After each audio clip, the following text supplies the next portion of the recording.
बात की तमाम जातिगत जनगणना के पक्षधर हैं आप? हम 22 साल से बोलते हैं। 5 साल समाजवादी पार्टी 4 बार सत्ता में थी, एको बार नहीं बोली।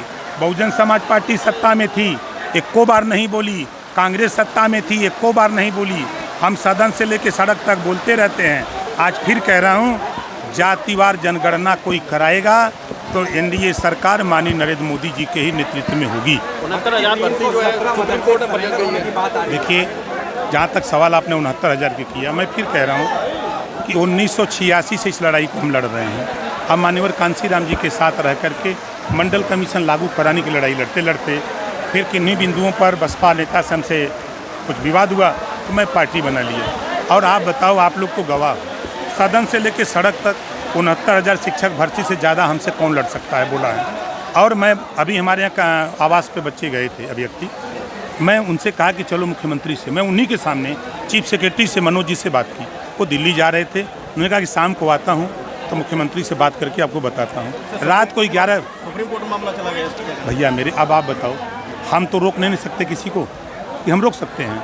हमारी कोशिश, देखो हम सहयोगी दल हैं, हमारे पास जितनी क्षमता है पूरी क्षमता से हमने मुख्यमंत्री से चर्चा किया।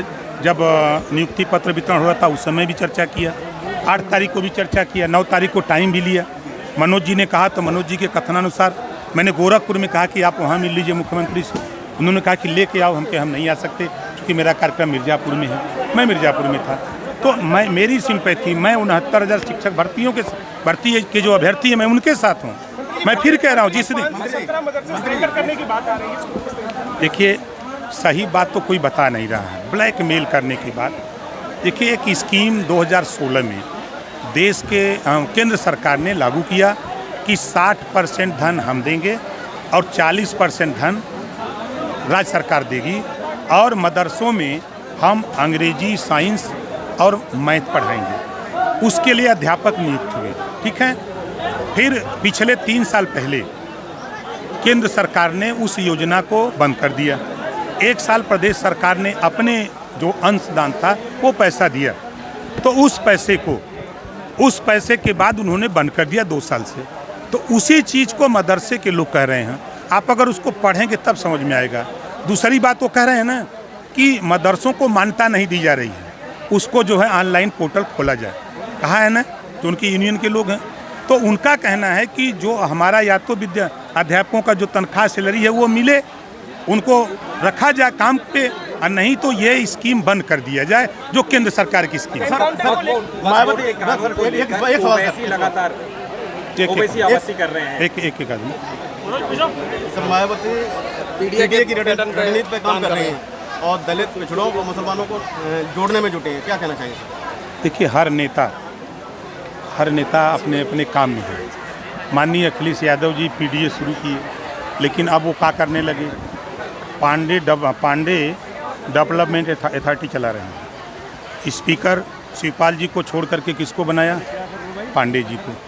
अभी एक दलित का बेटा वो किसी सामान की डिलीवरी देने, बलिया के सांसद पांडे जी हैं, सनातन पांडे जी, उनके यहाँ गया तो पांडे जी जो सांसद हैं उनका प्रतिनिधि, उससे पूछा तुम किस जाति को, बता दिया कि हम दलित हैं।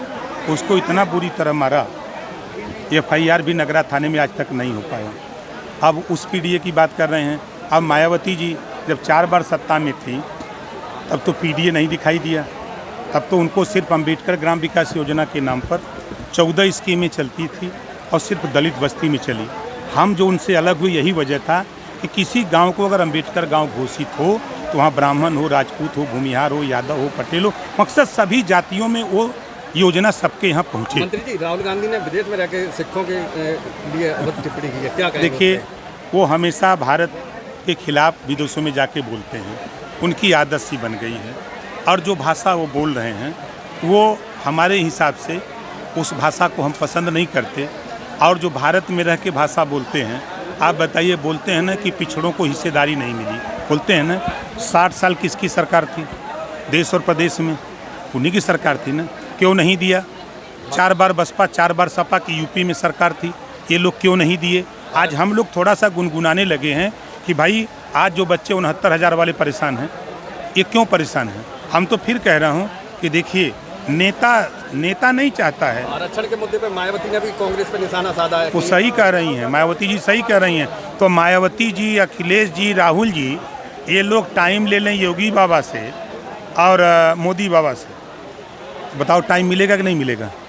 तीनों लोग जा कर के बैठ करके चाय पिएं, पकौड़ी काटें और वहाँ ये चर्चा करें कि ये जो आरक्षण घोटाले जो सामने आए हैं, हाई कोर्ट के फैसले हो, चाहे असिस्टेंट प्रोफेसर की नियुक्ति के मामले हों, इन सब चीज़ों पर जो टेबल पर बैठ करके आमने सामने बात होगी, ये कर सकते हैं। लेकिन अगर ये कर देंगे तो मामला फिर चिल्लाने के लिए क्या रह जाएगा? आप मंत्री भी हैं उसी विभाग के, वक्फ बोर्ड को लेकर आप क्या राय है? क्या हम देखिए, मैं आपको बता दूं, देखिए वक्फ बोर्ड नहीं, देखिए वक्फ बोर्ड में जो कमियां हैं आप जानकारी करिए।